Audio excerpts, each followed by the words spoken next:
رسول الله يا هدي يا بشير يا طبيبي يا رسول الله يا رسول الله يا هدي يا بشير يا طبيبي نبي خير الخلق خير الخلق. Pondok Hibatur Rahman didukung dengan masyarakat pada umumnya dan terkhusus masyarakat Indoroto sangat bergembira dengan adanya pondok ini karena akan membantu mencerdaskan anak-anak Indonesia. Gurunya sudah siap dan gedungnya sudah siap. Kami menerima anak-anak Anda untuk masuk ke Pondok Hibatur Rahman Indoroto. Aku santri baru, tetapi kita sudah menerima anak-anak yang tahun ini mau masuk Pondok Hibatur Rahman. Guru-guru kita ambil dari sekitar masyarakat sini, kemudian untuk kemudahan kita ambil anak-anak yang sudah hafal Al-Quran dan dia membidangi di dunia pendidikan hafal Quran, bahasa Arab, baca kitab. Insya Allah untuk anak-anak pas yang mencintai dengan Al-Quran, mencintai dengan bahasa Arab, mencintai dengan baca kitab, kami insya Allah. Alhamdulillah sampai saat ini pembangunan gedung sudah mencapai sekitar hampir 3 miliar atas partisipasi masyarakat dan jamaah semuanya.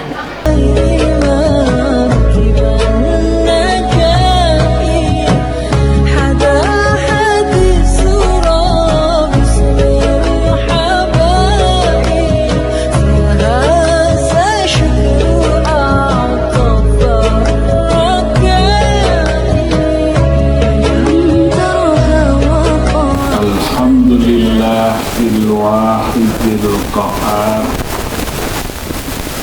Alladhi arsala Muhammad al-Mustafa al-Mukhtar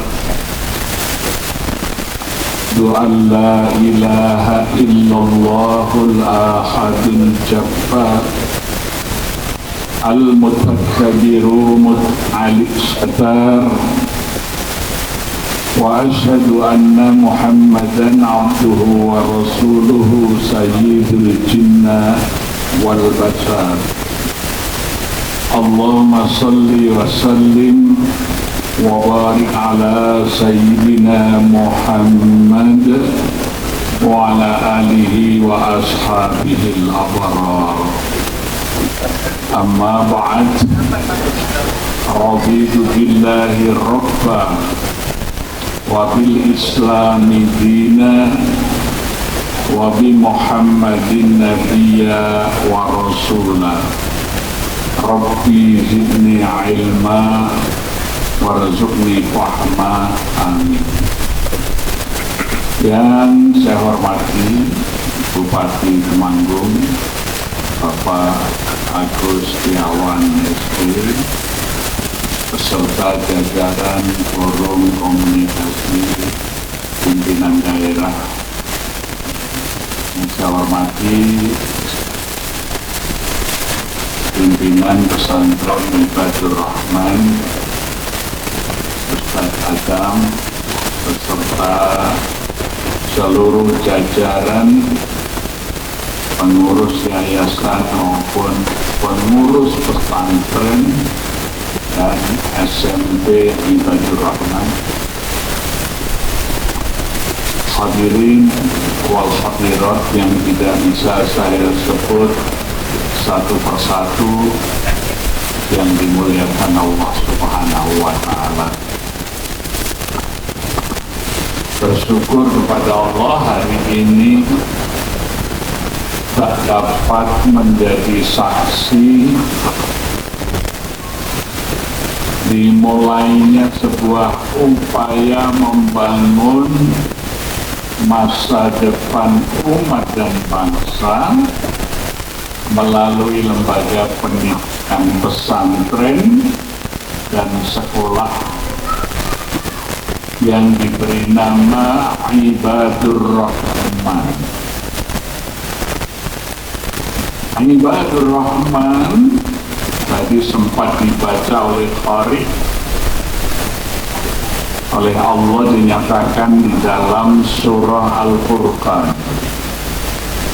yaitu hamba-hamba Allah Tuhan yang Maha Pengasih, yang maha penyayang,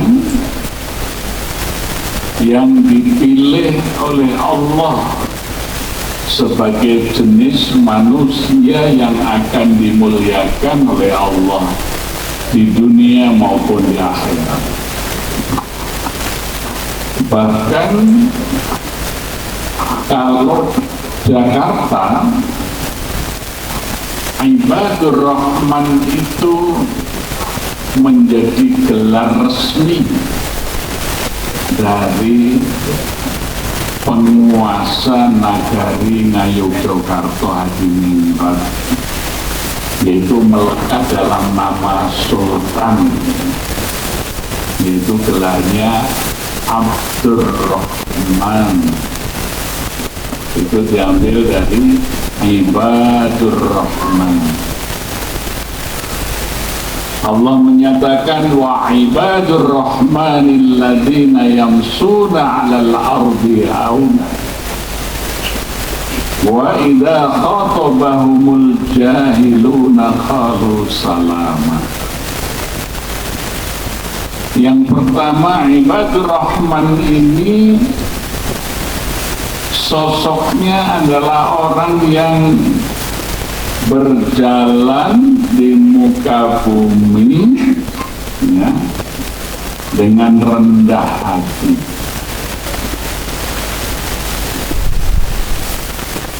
Alladzina yamsuna 'alal ardi haunan, melakukan kebaikan-kebaikan dengan penuh kerendahan hati dalam rangka mengabdi kepada Allah untuk mendapatkan welas asihnya. Dan apabila apa yang dilakukannya itu tidak dipahami oleh masyarakat, dia mendapat cemoohan, mendapat hinaan. Wa idza khatabahumul jahiluna qalu salama. Kalau toh ia dicerca, dicaci maki karena kebaikannya yang tidak dipahami itu, Ibadur Rahman ini dia mengucapkan salama, damai, sejahtera, selamatnya, tidak menunjukkan sikap reaksi bermusuhan.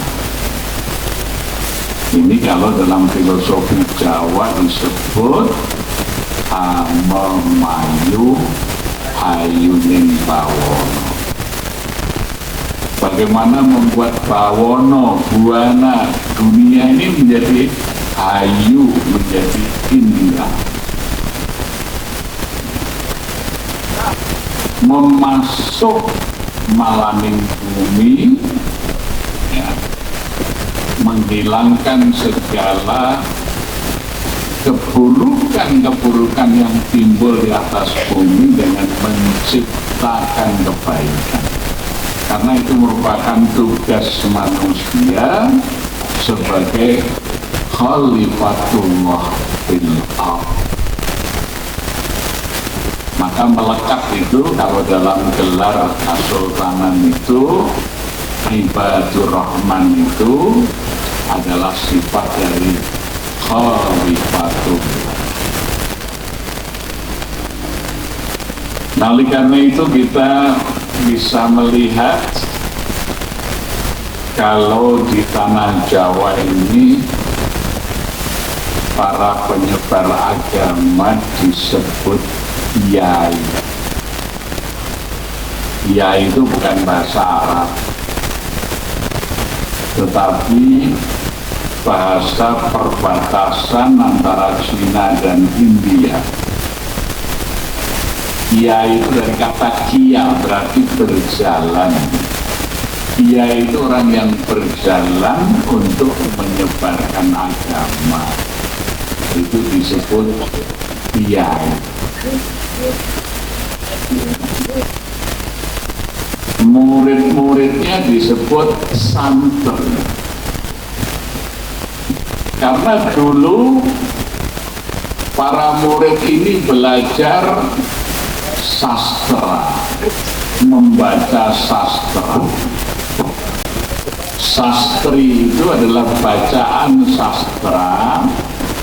Kalau sebelum Islam datang ke tanah Jawa ini, yang dibaca adalah ajaran-ajaran moral yang bersumber dari dua kitab besar, yaitu Ramayana dan Mahabharata, yang kemudian pada masa Islam datang tidak sekedar dibacakan, tetapi dibuat apa yang kita kenal dengan animasi, dimulai dari Sunan Giri, kemudian mengangkit wayang, maka sering disebut ringgit Sunan Giri ingkang ngangkit. Itu tidak digambarkan bentuk wujud fisik manusianya, karena menurut keyakinan Sunan Giri membuat patung lukisan itu terlarang. Maka yang digambarkan adalah karakter atau watak dari tokoh-tokoh itu. Maka muncullah wayang Purwo, ya. Dan supaya menarik bukan hanya dengan animasi, dilengkapi dengan orkestra, gamelan lengkap dengan sindennya, tetapi di situ dimulai dengan suluk. Suluk itu artinya jalan, jalan menuju kehidupan yang baik, itu menuju kepada Allah Subhanahu wa Ta'ala. Maka para sastri itu kemudian, ya, mereka berguru kepada para kiai ini. Maka orang kemudian mengenal santri dan kiai. Maka muncullah kemudian lembaga pendidikan yang kita kenal dengan pondok pesantren. Pondok itu bahasa Arab funduk, yang artinya asrama. Pondok pesantren itu adalah lembaga pendidikan di mana para muridnya diasramakan. Kalau bahasanya Pak Adam ini boarding. Jadi ya, funduk itu mondok, ya, artinya menginap. Maka pesantren itu harus memiliki 4 hal. Ini yang pertama adalah harus ada kiainya. Karena kiai itu nanti menentukan corak warna dari pesantren itu. Yang membedakan sebuah pesantren dengan pesantren lain adalah kiainya itu. Ya. Jalan dan arah pendidikan itu ditentukan oleh kiai. Maka kalau pesantren Ibadur Rahman, ya, nah ini tentu nanti corak warnanya akan sangat ditentukan oleh karakter pendiri, yaitu Pak Adam. Ustadz inilah nanti yang menentukan seperti apa pesantren ini ke depan.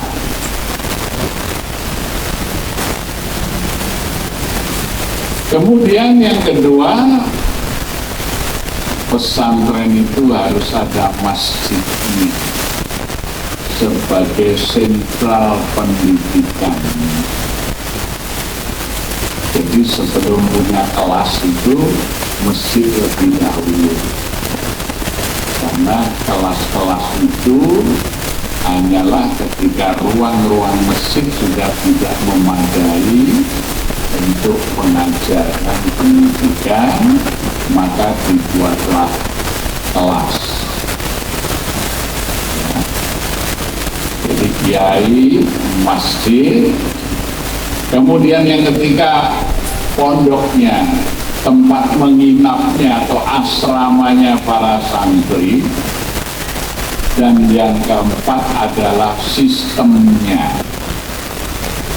Sistem pendidikan seperti apa? Maka disinilah dibedakan, ada pesantren salafiyah, pesantren yang dulu dengan model sorogan, ada pesantren modern dengan sistem kelas. Jadi ini ya 4 unsur yang harus ada dan yang menentukan tentang pesantren. Jadi memilih pesantren itu orang yang pertama akan melihat kiainya siapa. Karena arah daripada pendidikan itu akan ditentukan oleh sang kiai sebagai arsitek pendidikan di situ. Visi gambaran ke depan pesantren itu akan melahirkan santri seperti apa, itu ada di dalam benak dan pikiran pendirinya. Sehingga ya betul-betul kiai itu menjadi kata kunci tentang akan besar atau tidaknya sebuah pesantren. Dulu saya tahun 82 selulus dari SMA itu saya sering jagongan dengan beberapa kiai-kiai besar. Salah satunya yang saya sangat akrab, kadang kami diskusi daripada isya sampai subuh, sampai menjelang tahajud itu, Kiai Hamam Ja'far, pesantren Pabela. Waktu itu saya sampaikan, Kiai, saya itu punya cita-cita ingin mendirikan pesantren. Dia mengatakan, kamu tidak bisa mendirikan pesantren kalau kamu bukan kiai. Terus bagaimana caranya supaya saya bisa jadi kiai? Kamu ngerti nggak kiai itu apa?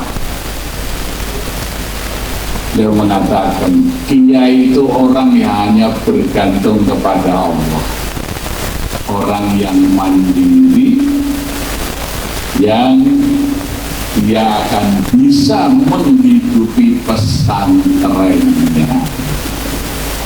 Jadi kata Kiai Ahmad Ja'far itu, dia itu orang yang mandiri, yang hanya bergantung kepada Allah.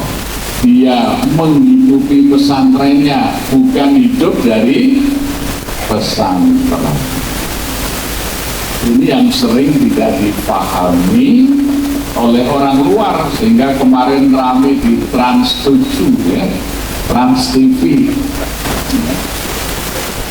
Bagaimana Lirboyo itu kemudian di framing seakan-akan dia itu hidup dari pesantren, ya,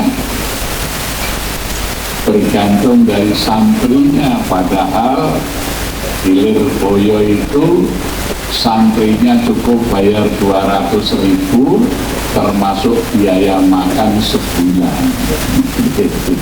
Ya, tentu dia itu ya ngolah duit 200.000 tinggal hidup santri sebulan itu tidak mungkin dia untung. Tetapi karena kiai itu bergantung pada Allah, berkahnya Allah itu cukup. banyak nanti tangan-tangan yang digerakkan Allah untuk meringankan beban kiai, tapi kiai tidak akan pernah minta kepada siapapun. Itu kiai itu hanya bergantung kepada Allah, tidak bergantung kepada makhluk.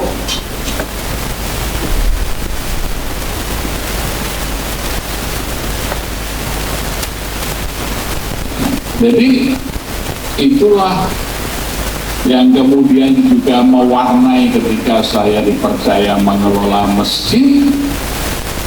Saya berkiblat kepada konsep ini yang sesungguhnya juga bersumber dari Nabi Muhammad Sallallahu Alaihi Wasallam. Mengelola masjid itu tidak dari infak. Makanya Masjid Nabawi, Masjidil Haram itu bagus-bagus tanpa kotak infak. Kita itu masjid elek kotak infaknya pirang-pirang.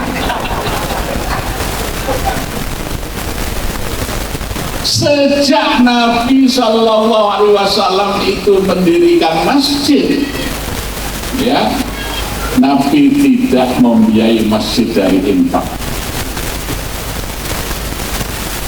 Tetapi masjid dan kemudian berkembang menjadi pusat peradaban itu melekat dengan wakaf produktif. Ketika turun ayat 92 surah Al-Imran, lan tanalul birra hatta tunfiqu mimma tuhibbun, maka Sayyidina Umar bin Khattab menyerahkan kebun kurmanya di Khaybar. Sayyidina Abu Talha menyerahkan kebun kurma Burairah. Utsman bin Affan menyerahkan sumur Romata. Dan semua hasil dari kebun dan sumur itulah digunakan untuk membiayai masjid. Maka kalau kita ke Madinah, ya, sekeliling Masjid Nabawi itu banyak sekali hotel yang menjadi miliknya masjid, dikelola oleh Badan Wakaf Masjid Nabawi, At-Thaibah, Darussalam, Al-Mu'azzin, kira-kira ada 218 hotel itu milik Masjid Nabawi. Kalau di Masjidil Haram lebih banyak lagi. Sekarang beberapa hotel lama kayak Astober, Al-Jannah sudah dibongkar, dibangun sejak tahun 92 itu. Bangunan Zam-Zam Tower itu juga wakaf yang dikelola oleh Badan Wakaf Masjid. Makanya di sana Imam Masjidil Haram itu sangat dimuliakan, karena kemuliaannya itu gajinya itu dikasih cek kosong suruh ngisi sendiri. Ya, saya Abdurrahman As-Sudes, Ahmadul Anda Kostani itu tiap bulan dikasih cek kosong, mau minta berapa ya silahkan isi sendiri. Karena masjidnya sudah memiliki bondo masjid kalau bahasa Jawa ini. Dan itu dipraktekkan sejak zaman Nabi sampai hari ini. Para wali dulu semuanya juga melakukan. Ketika Adipati Pandanaran II, Bupati Semarang itu meninggalkan tahtanya, nyantri kepada Sunan Kalijogo Ketembayat Klaten, beliau meninggalkan jabatan sebagai Adipati Semarang, itu ninggali bondo masjid Kauman Semarang itu 30 hektar sawah, sehingga takmirnya, khotibnya, guru ngajinya kopen, karena masjid punya bondo masjid. Itu seperti Masjid Nabawi, Masjidil Haram, negaranya boleh bangkrut, masjidnya tidak. Mesir itu Masjid Al-Azhar yang kemudian punya Al-Jami'ah, punya universitas, lebih kaya dari negara Mesir. Ribuan mahasiswa tiap tahun diberi beasiswa bukan oleh negara Mesir, bukan oleh pemerintah Mesir, tapi oleh Badan Wakaf Al-Azhar. Dulu Gontor juga begitu. Trimurti pendiri Gontor itu Kiai Sahal, Kiai Zarkasi, ya, didatangin orang yang mewakafkan tanah untuk pesantren. Tiga kiai ini mengatakan ngurus pesantren itu harus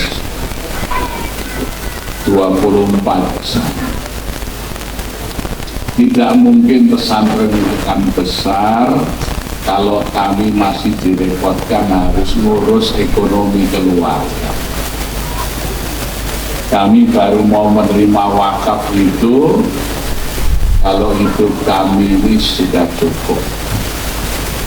Maka muwakifnya kemudian memberikan 30 hektar sawah di Ngawi yang sekarang menjadi pesantren Gontor Putri itu.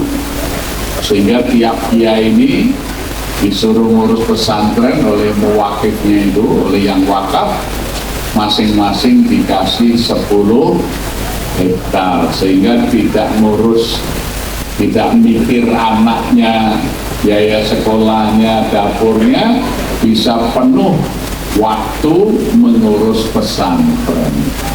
Sehingga Gontor bisa tumbuh, sekarang ini sudah 60 cabang di seluruh Indonesia. Jadi ini yang menentukan adalah yang pertama, kiai punya visi gambaran seperti apa dan dia sepenuh hati memang memikirkan, ya, siang malam bagaimana bisa menghidupi pesantren itu. Nah, dalam skala kecil kita ngurus masjid juga begitu. Bagaimana? Saya itu jadi ketua takmir masjid pertama kali itu rasanya nggak enak kalau kita bertamu itu sudah diintir dari korden. Dikira bawa proposal.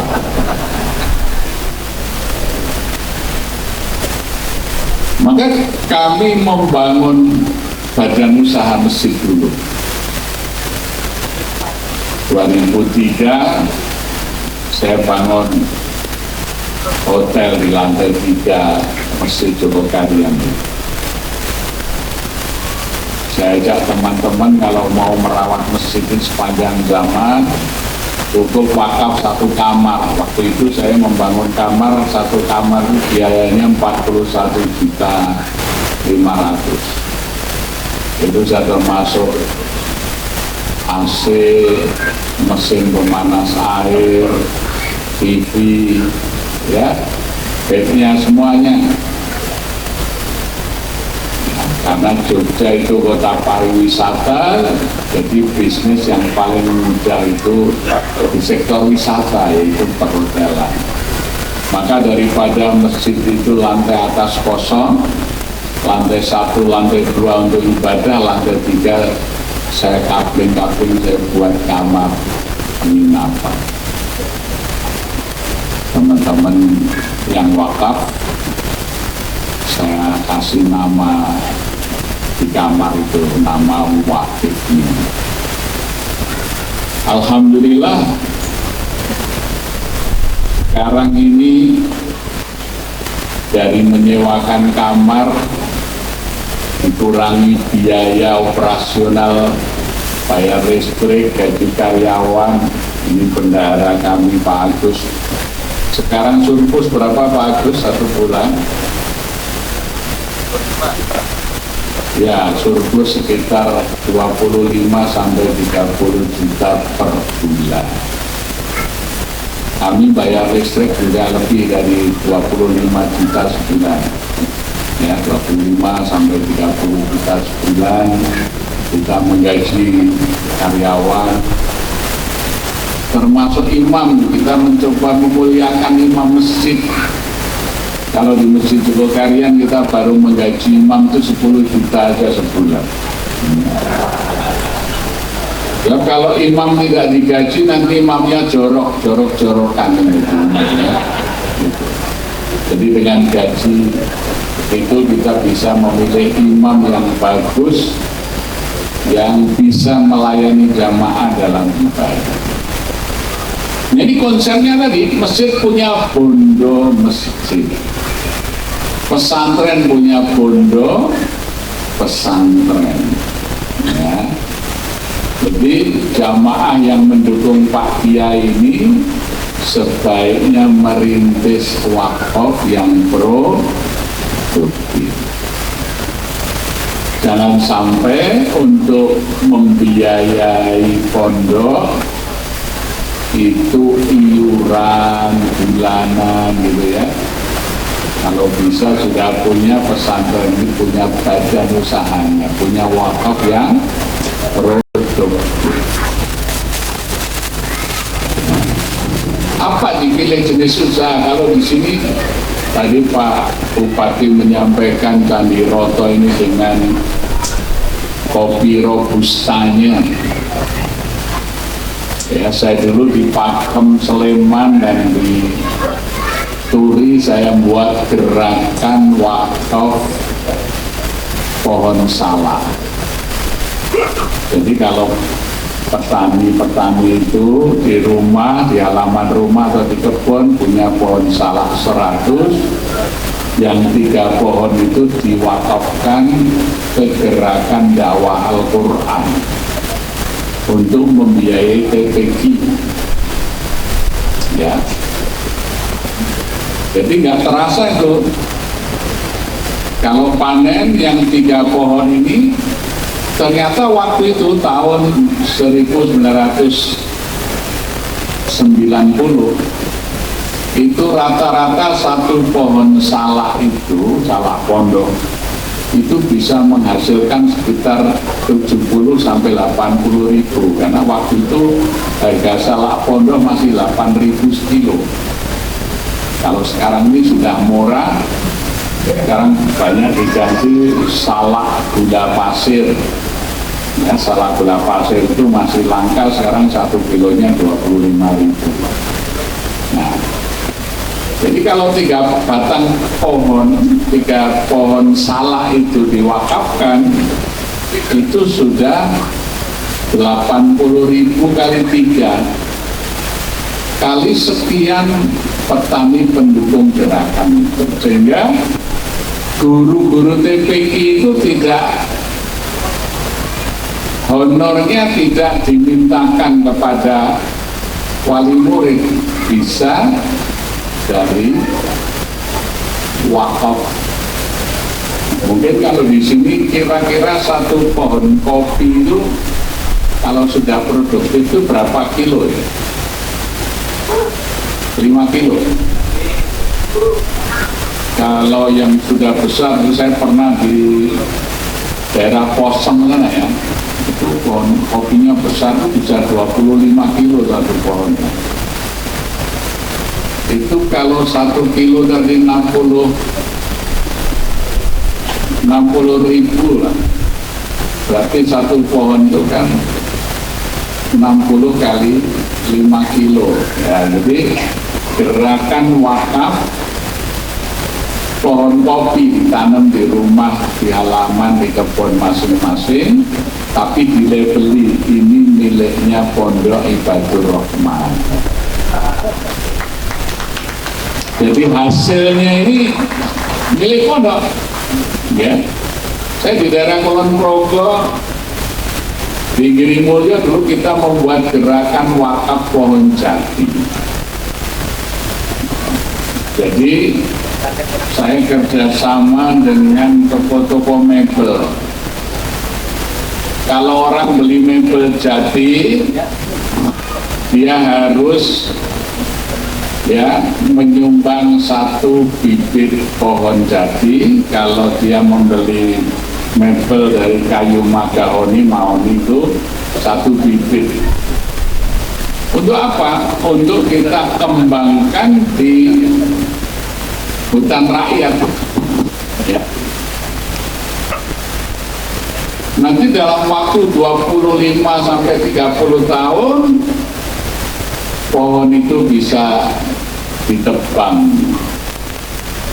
Monggo loh Pak Bupati kalau ada keperluan dari agar suku tinggal monggo. Iya, monggo.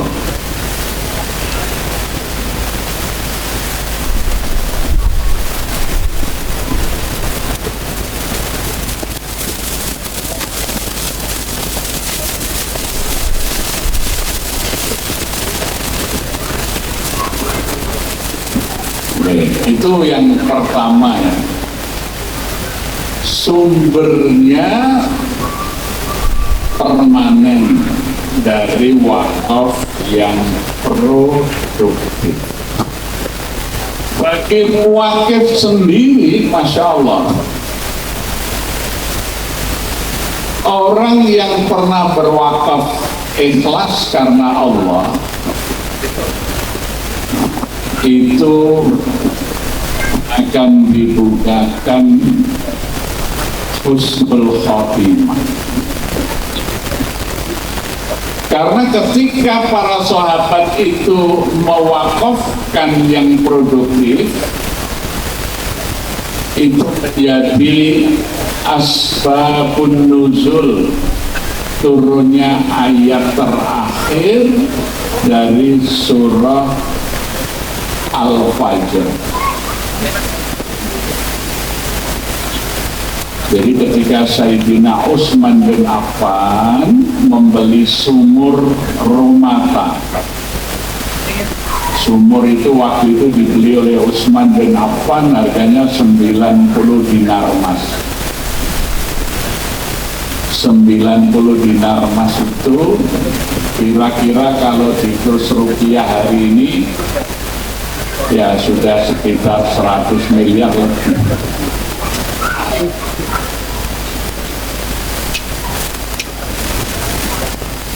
Kemudian sumur itu diwakafkan. Hasil daripada penjualan airnya sampai hari ini masih terus bermanfaat untuk membangun gedung, membangun masjid, membangun hotel, sehingga banyak sekali masjid diberi nama Utsman bin Affan yang itu dibangun dengan hasil wakaf sejak 1500 tahun yang lalu. Nah, ketika Sayyidina Utsman bin Affan wakaf sumur itu, beliau ketika berjumpa dengan Rasulullah SAW, Rasulullah memanggilnya dan Rasulullah bersabda, "Ya Utsman, apa yang baru kamu lakukan dengan wakaf itu telah menggetarkan arsy Allah dan Allah menurunkan ayat untukmu." Maka Nabi kemudian membaca ayat, "Ya ayyatuhan nafsul mutmainnah, irji'i ila rabbiki radiyatan mardiyah, fadkhuli fi ibadi wadkhuli jannati." Wahai jiwa-jiwa yang tenang, kembalilah engkau kepada Tuhanmu dengan ridho dan diridhoi. Masuklah engkau ke dalam golongan hamba-hambaku dan masuklah engkau ke dalam surga. Jadi fadilah, ganjaran orang yang wakaf produktif itu, kelak kalau ajalnya datang, Allah yang akan memanggil ruhnya dengan panggilan ini, "Ya ayyatuhan nafsul mutmainnah, irji'i ila rabbiki radiyatan mardiyah, wadkhuli fi ibadi wadkhuli jannah. Tapi kalau kita belum pernah wakaf, nanti kalau ajal datang yang membaca ayat ini mudin yang mengantar jenazah biasanya sering mengucap ayat ini setelah mahasunul jenazah. Tetapi kalau kita pernah wakaf yang produktif dan wakaf ini terus bermanfaat, maka Allah yang akan memanggilnya. Itu dijelaskan oleh Rasulullah SAW. Ya Utsman, engkau akan dipanggil Allah ketika tiba waktumu dengan ayat ini. Nah, maka mari kita berwakaf dengan wakaf yang produktif. Tidak harus besar wakaf itu, tetapi itu terus bermanfaat. Syukur itu bisa terus berkembang.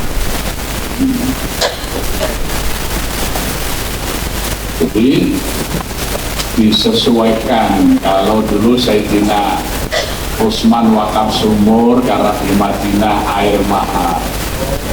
Sayyidina Umar wakaf kebun kurma. Sayyidina Abu Talha juga wakaf kebun kurma. Di zaman Nabi tidak ada orang wakaf masjid, itu tidak ada. Wakafnya adalah wakaf-wakaf yang produktif.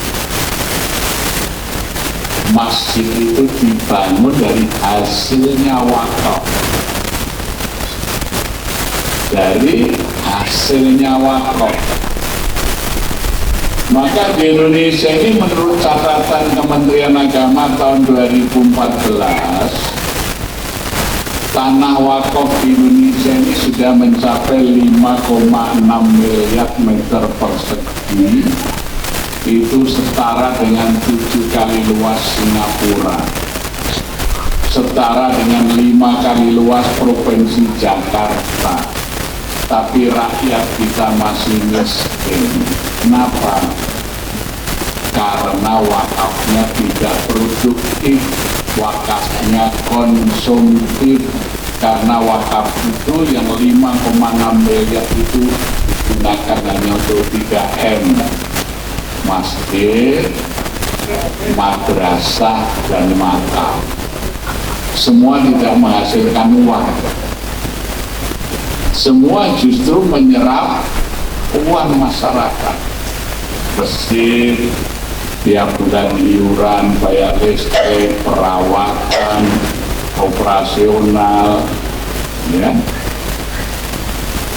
Nah, maka di masa Nabi dan para sahabat itu mereka mewakafkan yang produktif, kebun kurma. Ya kalau di Candi Roto ini ya kebun kopi lah. Ya. Kalau tidak satu kebun, coba kita rintis dari, kalau kita di kebun kita ada sekian ratus batang pohon kopi, berapa batang kita wakafkan, ini hasilnya untuk pesantren ini. Disetorkan bisa dalam bentuk kopinya, bisa disetorkan dalam bentuk uang tunainya.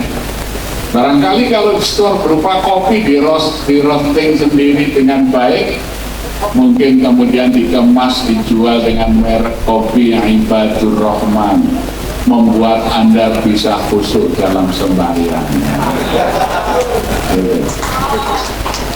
Sehingga pesantren ini punya produk, ya, nanti bisa ditawarkan kepada pesantren-pesantren dan masyarakat yang luas.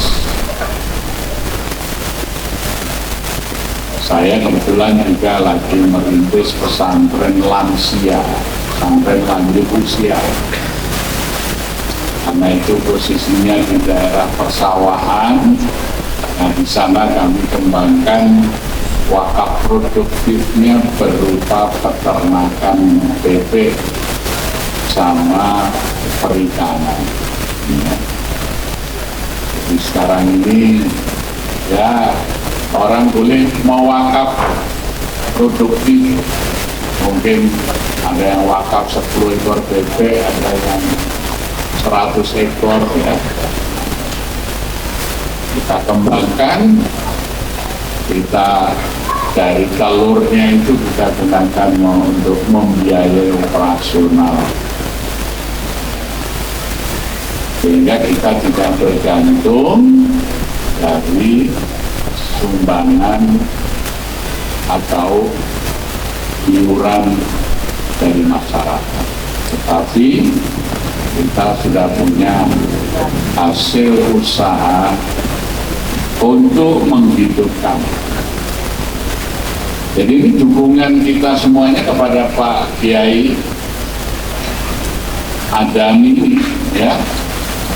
Gerakan wakaf, mari apapun bentuknya, tapi kita upayakan itu menjadi wakaf yang produktif, yang bisa berkembang.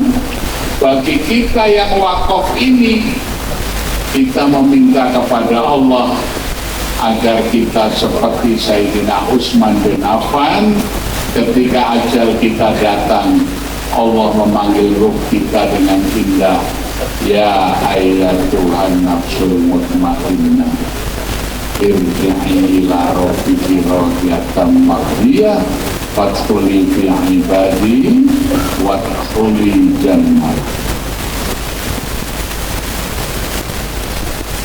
Saya sampaikan ini di Masjid Al-Fatah Tulungagung beberapa tahun yang lalu. Ada seorang pengusaha makanan kacang Shanghai, kacang Sukro, namanya Pak Haji Sutrimo. Setelah membangun masjid sekian miliar, ya, setelah diresmikan, saya diundang untuk kajian. Saya sampaikan, ya, masjid yang bagus ini sebaiknya jangan hidup dari infak, tapi coba kita kelola mengikuti sunnah dengan wakaf produktif. Alhamdulillah kemudian Pak Haji Sutrimo itu langsung nyaut, bismillah, saya wakafkan 12 SPBU saya untuk ngurusin masjid ini. Karena beliau punya SPBU lebih dari 35, ya, punya pabrik kacang yang satu bulannya itu 100 kontainer lebih, dan punya usaha macam-macam. Nah, dari situlah dia biayai untuk masjidnya itu diwakafkan 12 SPBU. Saya di Medan juga ada namanya Haji Anif, dia mewakafkan mendirikan masjid itu 99 masjid, dibiayai sendiri. Tapi kemudian setelah saya sampaikan tentang wakaf ini, kemudian tiap masjid dilengkapi dengan ruko, dikasih modal satu masjid 1 miliar untuk buka usaha supaya masjid punya hasil. Ya, imamnya masjid disuruh membuka toko dimodali 1 miliar untuk ngurusin masjidnya. Masya Allah. Ya. Jadi itu yang penting, jangan sampai dukungan kita ini ya kurang terasa ya bagi pesantren yang sama-sama kita niatkan, kita dirikan sebagai amal kebaikan kita. Maka dengan wakaf yang produktif, kita akan bisa merawat pesantren dengan baik, sehingga para pengurus itu fokus pada pendidikannya, tidak sibuk mikir dananya. Negara yang maju itu semuanya negara yang basic pendidikannya bagus. Kalau kita ingin memperbaiki pendidikan, tidak ada kata lain kecuali memperbaiki kesejahteraan guru dan tenaga pendidikan. Di Singapura, Pak, Singapura itu negeri yang tidak memiliki sumber alam, tetapi negaranya maju, negaranya makmur karena kualitas SDM-nya. Di Singapura itu universitas yang paling bergengsi adalah Universitas Pendidikan Singapura. Ya. Kalau di Indonesia ini Universitas Pendidikan, kalau dulu namanya IPIT, itu kalah pamor dengan ITB, ITN, ITS. Kalau di Singapura itu universitas yang paling bergengsi, bukan Nanyang University Teknologi, tapi Universitas Pendidikan. Karena masuk ke situ itu tidak hanya harus nilainya bagus, tapi hanya bisa dimasuki oleh Singaporean, oleh warga negara Singapura. Orang asing tidak bisa ikut kuliah di situ.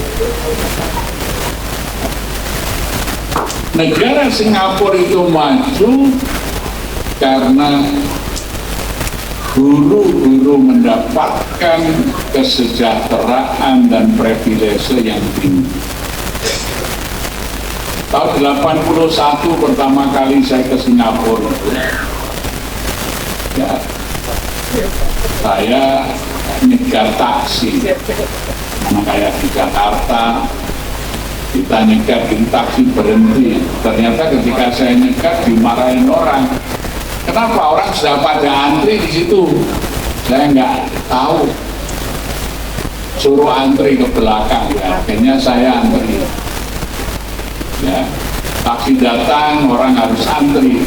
Tiba-tiba ada seorang ibu-ibu pakai seragam, ya, seragamnya abu-abu bagus itu. Datang, dia mencegah taksi, taksinya berhenti, membukakan pintu, dan yang antri ini tidak marah.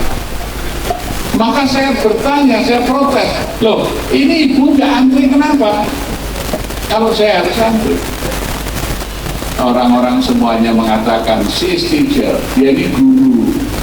Jadi kalau guru tidak diistimewakan. Jadi kalau ada antrian, itu kalau guru tidak mendapat privilege.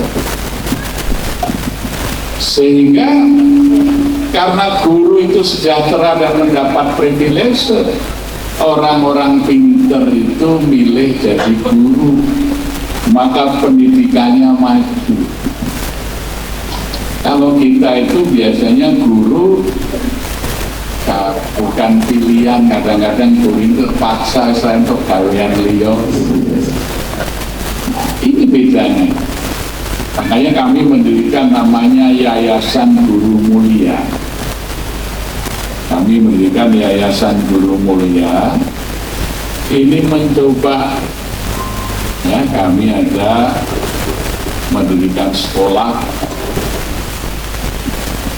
Ketika kita coba, kami mencari guru setelah kita ini mendirikan, ya, sekolah tinggi keguruan yang full beasiswa.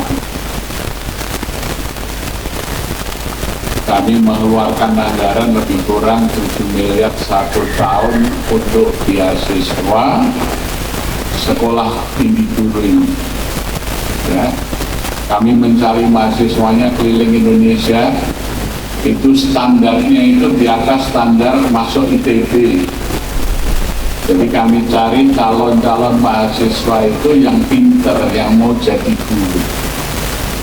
Sekitar 600 calon mahasiswa itu yang kita jaring, tapi begitu kita berikan informasi bahwa ini pendidikan keguruan, sebagian besar mereka mundur, rata-rata hanya 30 orang yang mau jadi guru dari 600.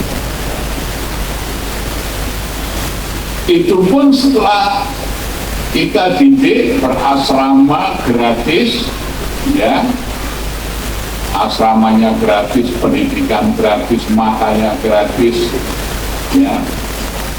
Mereka anak-anak pintar terpilih, ternyata karena mereka pintar mencari pekerjaan gampang, akhirnya tidak mau jadi guru, termasuk guru di yayasan yang kita kelola. Akhirnya kita konsultasi di Singapura tadi, disuruh merekrut mahasiswa-mahasiswa yang baru lulus dari ITB, dari IPS, dari UGM, dari UI, ya, yang nilai mereka bagus-bagus, direkrut jadi guru. Kemudian kita kursuskan di Singapura 4 bulan. Di Universitas Pendidikan itu, tapi hanya kursus 4 bulan. Kalau sudah lulus, mereka mengajar, kita tempatkan, ya, di SD, SMP atau SMA. Gaji pertama ya 12 juta sebulan. Banyak yang mau, ya. Tapi kalau ini kita sebut guru muda. Setelah 4 tahun mengajar, kursuskan lagi ke Singapura. Nanti balik jadi guru madya. Ini gajinya 25 juta sebulan. 4 tahun lagi kita kirim kursus pulang lagi menjadi guru ahli. Gajinya 50 juta. Ya. Terakhir nanti dia jadi guru utama.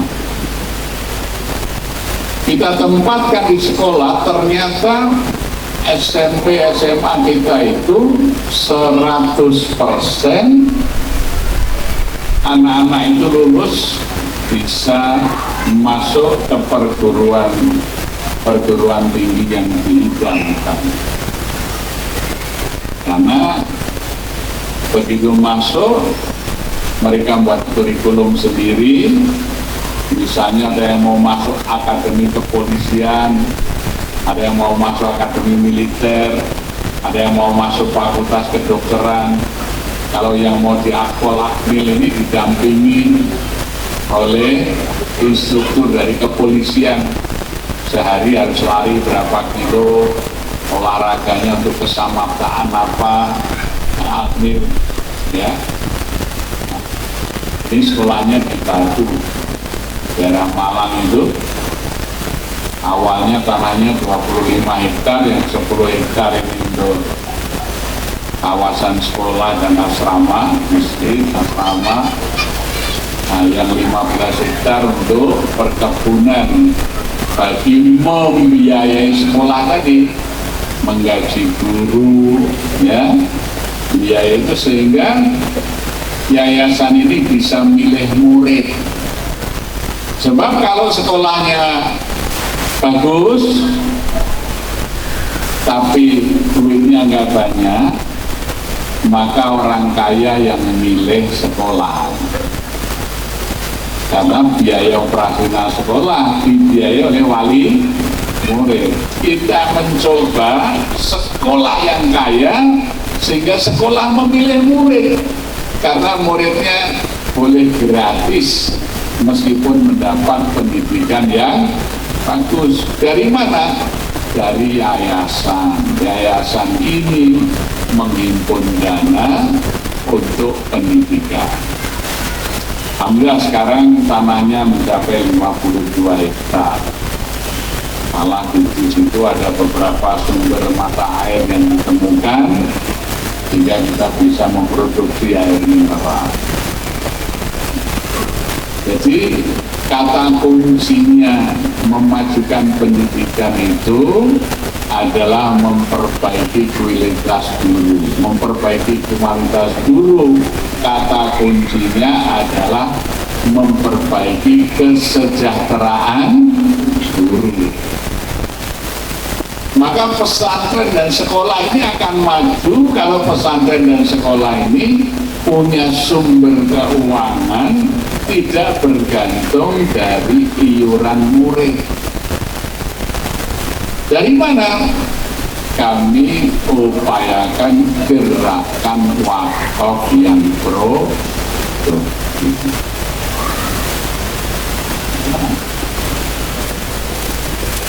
Jadi dari hasil perkebunan kita kerjasama dengan pengusaha yang mengisi sayur dan buah di hotel-hotel bintang 5. Ini perkebunan kita buat greenhouse. Greenhouse-nya itu 1 unit biayanya 400 juta. Kita buat gerakan wakaf berkala. Wakaf berkala itu wakaf bersyarat waktu. Satu orang boleh wakaf 40 juta selama 3 tahun. Nanti setelah 3 tahun dikembalikan 40 juta itu untung. Sebab kalau orang punya uang 40 juta dititip di bank, itu juga kalau deposito cuma sedikit sekali. Kali ini dititipkan ke yayasan kita, 40 juta itu kita gunakan membangun greenhouse. 10 orang 400 juta, 1 unit greenhouse. Greenhouse ini 5 kali panen sudah BEP. Nanti setelah panenan yang ke-6, hasilnya itu yang 70% untuk biaya pendidikan sekolah, itu gaji guru, operasional dan lain-lain. Yang 30% nanti untuk murid yang sudah lulus. Jadi murid yang sudah lulus mau kuliah di mana dibiayai oleh yayasan ini dari bagiannya yang 30% pengelolaan greenhouse.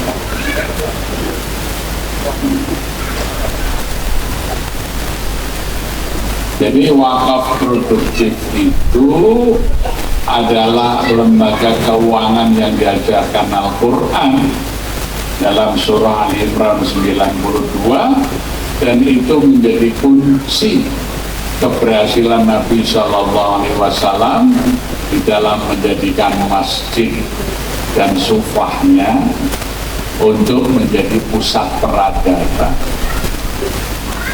Karena problem pendidikan kita itu sebetulnya seperti yang biasa dinyanyikan dalam nasib-nasib qasidah-qasidah di pesantren tuh, ya dana, ya dana.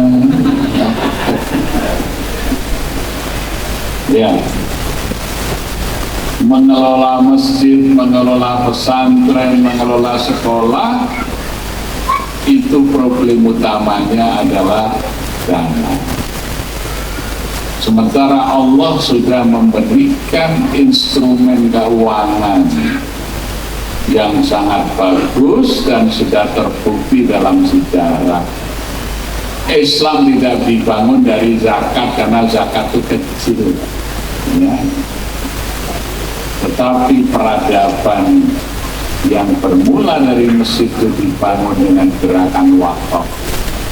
Maka kalau di Saudi Arabia itu, ya, di Mesir, di negara-negara Emirat, itu semua negara punya kementerian wakaf. Indonesia ini baru ada undang-undang wakaf, ada badan wakaf, tapi belum ada menteri wakaf. Pesantren saja baru saja di SK-kan oleh Pak Prabowo, Presiden, di Kementerian Agama baru dibentuk Dirjen Pondok Pesantren. Ini baru sekarang ini, sejak Indonesia merdeka, itu baru sekarang ini mengelola pesantren itu sebuah direktorat jenderal. Nah, mestinya ada menteri sendiri yang ngurusi pesantren. Wakaf itu sebagai sumber keuangan baru dilihat oleh pemerintah. Sehingga pemerintah membuat undang-undang wakaf.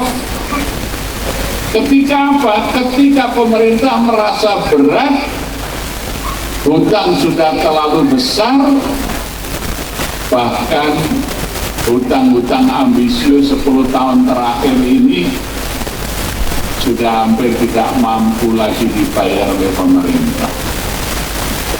Ya, hingga sekarang lagi rame pembahasan tentang hutang kereta api cepat bus yang bunganya saja harus dibayar, bunganya saja 1 tahun harus dibayar 2 triliun bunganya saja ini.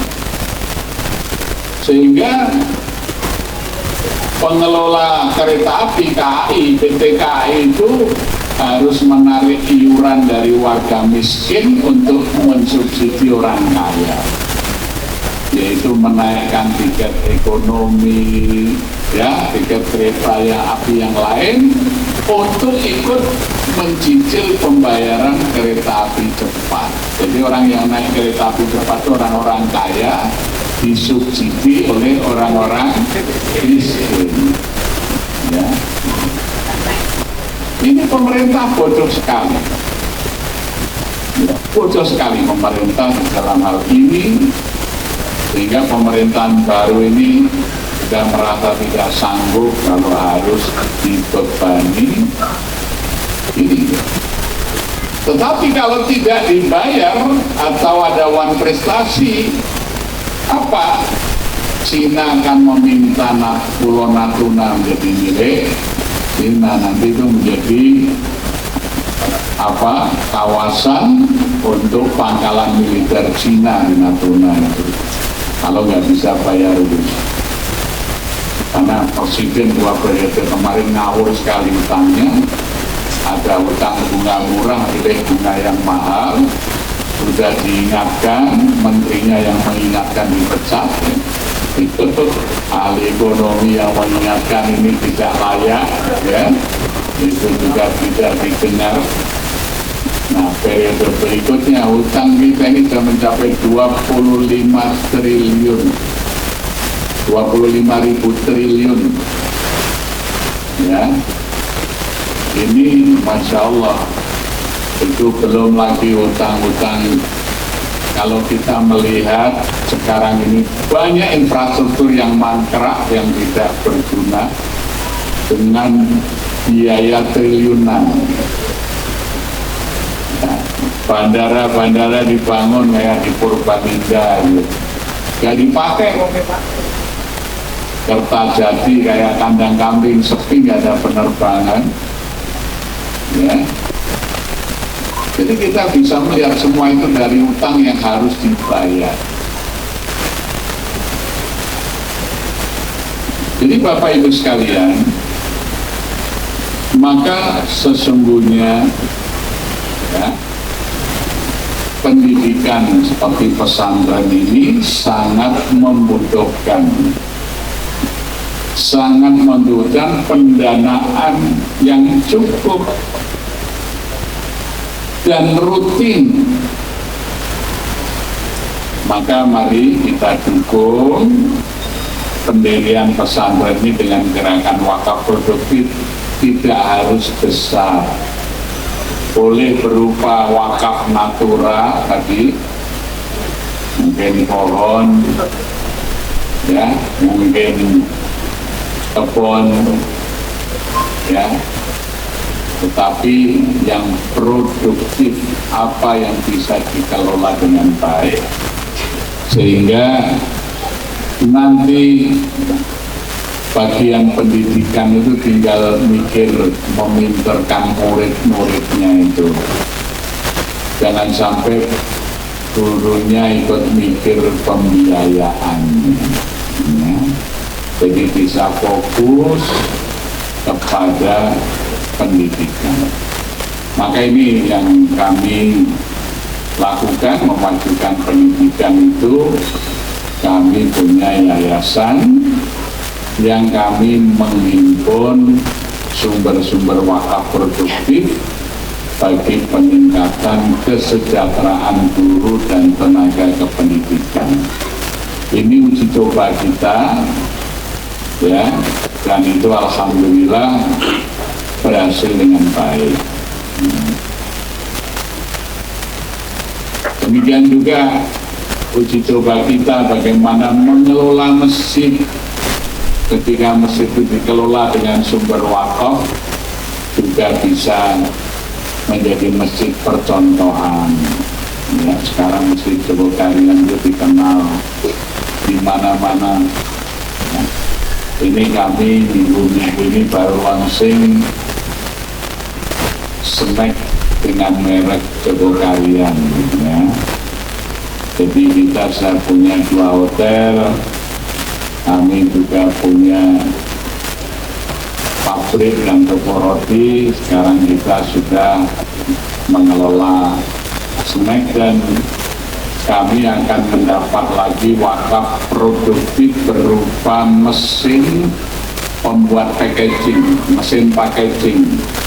Jadi nanti kalau di Ibadur Rahman ini punya produk kopi, nanti bungkusnya bisa di Jogokarian,